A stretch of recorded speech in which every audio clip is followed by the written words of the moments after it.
জান্নাতের বাগিচায়, এই জান্নাতের বাগিচা আমার মনে হয় যারা ঘোরাফেরা করতেছে জান্নাতে আসতে প্রস্তুত নয়, জান্নাতে তারা আসতে চায় না। মূলত এই জান্নাতের বাগিচা ছিল আমার আপনার প্রাণের, আমার আপনার বাবা আদম সৈফুল্লাহ আলাইহিস সালাতু ওয়াস সালামের জায়গা। আমরা সন্তান হয়ে সেই জায়গাটা হারিয়ে ফেলেছি। আল্লাহ তাআলা কোন একদিন সেই জায়গাটা আমাদের কবুল করবেন। তো সম্মানিত উপস্থিতি, দীর্ঘ 17টি বছর জুলুম যাতনার পরে আমরা সুশৃঙ্খল এবং স্বাধীনতা ভাবে কথা বলতে পারতেছি।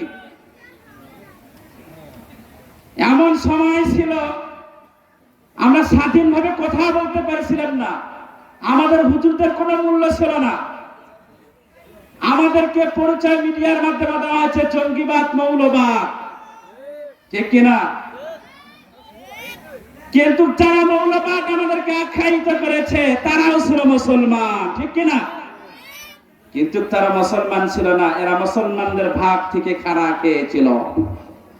এ দেশের সবচেয়ে বড় মৌলিক অধিকার হলো স্বাধীনভাবে কথা বলা, কিন্তু আমাদেরকে স্বাধীনভাবে কোনো কথা বলার সুযোগ দেয় নাই। ছাত্রদের গণঅভ্যুত্থানে, আন্দোলনে মিস্টার স্বৈরাচারের পতন হয়েছে, আমরা স্বাধীনভাবে কথা বলতে পারছি, স্বাধীনভাবে আমরা গ্রামে গঞ্জে হাটে বাজারে তাফসীর মাহফিল করতে যাচ্ছি, কোনো বাধা নাই, কোনো নিষেধ নাই। আল্লাহ তাআলা চাইলে আর ওই স্বৈরাচারের মুখ এই বাংলার জমিনে দেখা যাবে না। কিন্তু আজ পর্যন্ত সেই স্বৈরাচারের দূষণরা কাজ করে যাচ্ছে, তাকে সিটা বসানোর জন্য হুট করে চট করে প্রবেশ করবে। আমি আমার ভাষায় বলি, চট করে না, চট করে ঢুকো। কারণ চট করে ঢুকতে হবে, কারণ পিঠের চামড়া থাকবে না। তাওহীদি জনতা, এই মৌলিক কথাটা, হক কথা বলাবার আমরা সেই সময় পাই নাই। অনেক ওলামায়ে কেরাম চুপ মেরেছিল, অন্য পোশাক পরিধান করেছিল, কারণ বাঘকে শিকার করতে গেলে বাঘের প্রয়োজন হয়, একটা ঘুঘুকে শিকার করতে গেলে ঘুঘুকে প্রয়োজন হয়। ঠিক এইরকম ওলামায়ে কেরাম ঠিক এইরকমই চালিয়ে গেছিল। কিন্তু আজ আমাদেরকে স্বাধীনভাবে কথা বলার সুযোগ দান করেছেন। এই জন্য প্রাণ উজাড় করে সেই মহান মনিবের প্রতি আমরা শুকরগুজার করছি। সকলে বলি আলহামদুলিল্লাহ, আলহামদুলিল্লাহ। আর একবার প্রাণ উজাড় করে পড়ছি আলহামদুলিল্লাহ।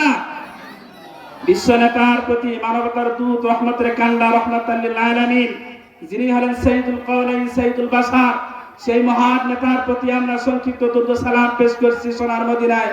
সকলেই পড়ছি সাল্লাল্লাহু আলাইহি ওয়াসাল্লাম। সম্মানিত উপস্থিতি, হাদিসে সুস্পষ্ট কথা এসেছে, রাসূলের আদর্শ কোন ব্যক্তি যদি লালন করে আর এটা যদি সে সেটিং তার দেহের মধ্যে করতে পারে, রাসূল কারীম সাল্লাল্লাহু আলাইহি ওয়াসাল্লাম বলেছে ওয়াগফির লাকুম, তাকে maaf করে দেওয়া হবে, তাকে জান্নাতি হিসেবে ঘোষণা করে দেওয়া হবে। সকলে বলি সুবহানাল্লাহ। আর 17 বছর আমরা দেখলাম, 17 বছর যাবত আমরা দেখতে পেলাম বাবার আদর্শ লালন করতে, ঠিক কিনা? শুধু সেদিকেই দেখানো হচ্ছে, কিন্তু রাসূল বলে না। আমি কোরআন ঘাটে দেখলাম এক জাতীয় মুসলমান, তারা 5 ওয়াক্ত নামাজ আদায় করে, জাতির পিতা অন্যজনকে মনে করে, কিন্তু রব্বে কারীম বলেছেন মিল্লাত আবিকুম ইব্রাহিম, জাতির পিতা ইব্রাহিম। আর যে সমস্ত ব্যক্তিরা নিজেকে জাতির পিতা বলে আখ্যায়িত করতেছে তারা হলো ঘোড়ার ডিম, তারা হলো ঘোড়ার ডিম। সম্মানিত উপস্থিতি, এই জন্য যে সমস্ত ব্যক্তি 5 ওয়াক্ত নামাজ আদায় করেছে, লিল্লাহি তাকবীর, লিল্লাহি তাকবীর, আল্লাহু আকবার। হাজারো সাহেবের আগমন, শুভেচ্ছা স্বাগত, বিশেষ মেহমানের আগমন, শুভেচ্ছা স্বাগত। বাংলাদেশের পক্ষ থেকে লাল গোলাপ শুভেচ্ছা, বাংলাদেশের পক্ষ থেকে লাল গোলাপ শুভেচ্ছা। আজকের মাহফিল সফল হোক, সফল হোক, আলহামদুলিল্লাহ। যারা বিগত 17 বছর যারা 5 ওয়াক্ত নামাজ আদায় করেছে, জাতির পিতা অন্য কাউকে মেনে নিয়েছে, আমি বলবো আপনি নামাজ আদায় করেছেন, কিন্তু আল্লাহ তাআলা ঐশী গ্রন্থের একটি আয়াতকে আপনি করজ চিহ্ন দিয়েছেন, ঠিক কিনা?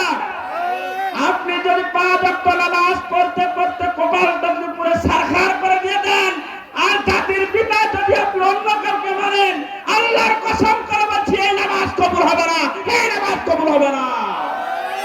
আর ভাইরা, নামাজি ওই দলের মধ্যেই ছিল, নামাজি জামাত ইসলামের মধ্যেও ছিল, নামাজি হেফাজত ইসলামের মধ্যেও ছিল। তারা তো এই দলের মধ্যে কোনোদিন জাতির পিতা অন্য কাউকে মানে নাই, মানছে? মুসলমানদের কপালে যদি পিস্তল ঠেকিয়ে বলে জাতির পিতা অন্য কাউকে মান, একমাত্র আল্লাহর ওই গ্রন্থের সিদ্ধান্ত ছাড়া অন্য কাউকে মানতে প্রস্তুত নয়। আরে ভাই, আমরা তো এই দেশের কেবলমাত্র পৃথিবীতে এসেছি একজন মুসাফির হিসেবে, ঠিক কিনা? আজ নয় কালকে আমাদেরকে চলে যেতে হবে। কিন্তু যদি কোন বাতিলদের পাঁচটা গোলাম হয়ে বেঁচে থাকে, মনে রাখবেন আপনার কোন জাহান্নামের বেশি পরোয়ানা অপেক্ষা করতেছে, ঠিক কিনা?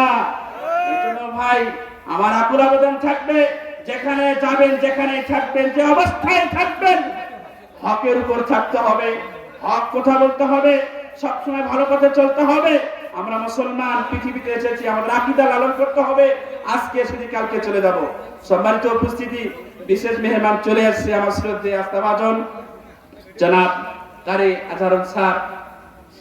আমরা খুব ক্লোজ ফ্রেন্ড, একসঙ্গে ডিমলা চা খেতে আমি একসময় কথা বলতাম। আলহামদুলিল্লাহ চলে এসেছেন। তো সবচেয়ে আমরা আপনাদের কাছে আকুল আবেদন করব, আমি যতটুকু কথা বললাম ভুল ত্রুটি অবশ্যই মার্জনীয়। আমার জন্য দোয়া করবেন, আল্লাহ তাআলা যেন আমার এই জবান থেকে হক কথা বলার পথটা খুব সহজ করে দিয়ে দেন। সকলে বলুন আল্লাহুম্মা আমিন। সেই সাথে আমি আপনাদের সকলের কাছে আকুল আবেদন করব, আমি পাঙ্গা চৌপতি কেন্দ্র হাফিজে মাদ্রাসার একজন মহাতামিমের দায়িত্বে আছি, হেতামিমের দায়িত্বে আছি। আপনাদের সন্তানকে কখনো তিনি শিক্ষায় শিক্ষিত যদি করতে চান, পাশাপাশি দাখিল মাদ্রাসা পড়াতে চান, দাখিল পরীক্ষা দিতে চান, আলহামদুলিল্লাহ প্রতিষ্ঠান থেকে সে সুযোগ আছে। আপনাদের সন্তানকে সুশিক্ষায় শিক্ষিত করাবার একটি প্রতিষ্ঠান সেখানে দাঁড় হয়েছে।